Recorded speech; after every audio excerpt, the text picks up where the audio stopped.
Welcome guys, আশা করি তোমরা খুব ভালো আছো। আমি ভীষণ ভালো আছি। কাজলের ভিলেজ কিচেনে সবাইকে ওয়েলকাম। আর দেখো, তোমাদের কাছে বেগুন পোড়া করে দেখাবো। বেগুন কিভাবে আমি পোড়া করাই।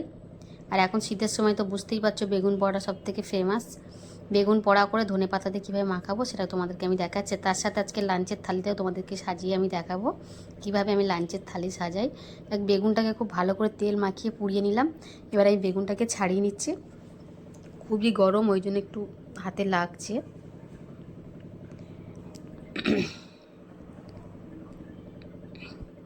এরকম করে আমি দুটো বেগুন সব ছাড়িয়ে পরিষ্কার করে নিয়েছি। দিয়ে ডাঁটি থেকে আমি কেটে নিলাম।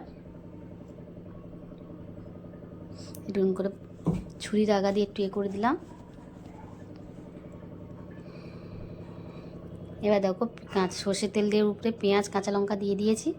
দিয়ে কাঁচা লঙ্কা পেঁয়াজটা একটু ভালো করে ভাজা ভাজা হয়ে গেলে তোমরা চাইলে এখানে শুকনো লঙ্কাও দিতে পারো। এবার আমি কুচি রাখা টমেটোও দিয়ে দিচ্ছি। এরকম করে শীতকালে বেগুন পোড়া খুব ভালো লাগে খেতে।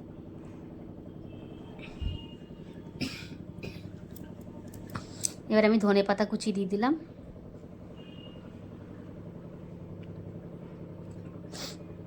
একটু ভাজা ভাজা হয়ে যাওয়ার পরেই আমি বেগুনগুলোকে দিয়ে দিচ্ছি। দেখুন, দুটো বেগুন কতটুকু হয়ে গেছে, বেশি হয়নি, অল্প হয়ে গেছে। এবার একটু লবণ দিয়ে দেবো। এখানে স্বাদ অনুযায়ী লবণ দিয়ে দিয়েছি। আগে বেগুনটাকে ভালো করে আমি ঠেসে ঠেসে নিচ্ছি, যাতে বেগুনটা ডেলা ডেলা না হয়ে থাকে। এরকম করে মাখিয়ে নিতে হবে।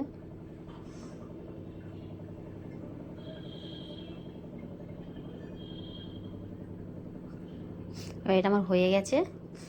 এবার চলো আমি তোমাদেরকে দেখাচ্ছি লাঞ্চের থালি আমি কীভাবে সাজাই। প্রথমে এক বাটি ভাত দিলাম, বাটিটা এরকম তুলে দিলাম। একটা কাঁচা লঙ্কা, এক টুকরো লেবু, কয়েক টুকরো শসার কুচি, আধখানা পেঁয়াজ। আমার স্যালাডটা হয়ে গেল। এখানে আমার মেনু কী কী আছে তোমাদেরকে আজকে আমি দেখিয়ে দেবো। এখানে আছে তোমার হচ্ছে ওলকপি আলু ভাজা, এখন নতুন ওলকপি উঠেছে।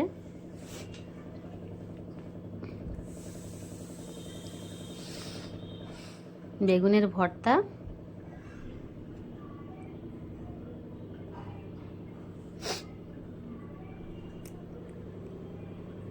কচি লাউ দিয়ে মুসারির ডাল। এই ডালটা খুবই টেস্ট হয়, মুসুরির ডাল কচি লাউ দিয়ে। এবার আমি কিন্তু দিলাম কচুর টক। আমার অনেক দিন ধরে টক খেতে ইচ্ছে হচ্ছিলো, তা ছোটো ছোটো কচুকে তেঁতুল দিয়ে টক করেছি। এবার এক গ্লাস জল। আমার লাঞ্চের থালাটা রেডি। সবার যদি ভালো লাগে লাইক কমেন্ট শেয়ার করো, চ্যানেলটাকে সাবস্ক্রাইব করো।